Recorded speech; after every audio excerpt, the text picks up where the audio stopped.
Welcome back. We are now going to look at exercise E09. Here we have to obtain an expression for a relation between T, P and H, partial of temperature with respect to pressure at constant H. This partial derivative is known as the Joule-Kelvin coefficient. You will appreciate the use of this when after this week, the remaining 2 weeks, you will study open thermodynamic systems. A constant enthalpy process or an unchanged enthalpy process represents to a large extent one of the processes in open systems, the throttling process. And the Joule-Kelvin coefficient tells us that when pressure reduces during a throttling process, what happens to the temperature, whether it remains unchanged, in which case the Joule-Kelvin coefficient is 0, or when you reduce the pressure, does it increase, in which case the Joule-Kelvin coefficient is negative, or when you reduce the pressure, the temperature also reduces, in that case the Joule-Kelvin coefficient will be positive. Let us see how we go about deriving this expression. It is given to us that the Joule-Kelvin coefficient is defined as partial of T with respect to P at constant H.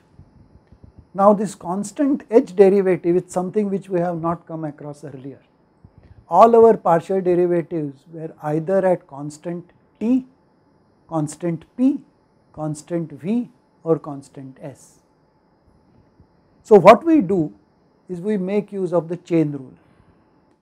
The chain rule tells us that partial of T with respect to P at constant H multiplied by partial of P with respect to H at constant T multiplied by partial of H with respect to T at constant P is minus 1.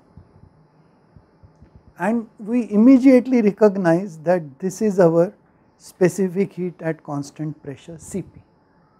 And what we do now is transpose these two terms to the right hand side. So we get dt by dp at constant H is minus 1 over Cp into 1 divided by partial of P with respect to H at constant T.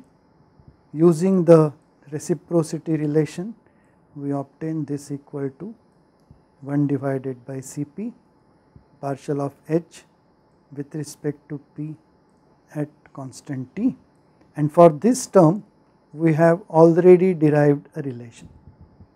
So use that relation and your derivation would be complete.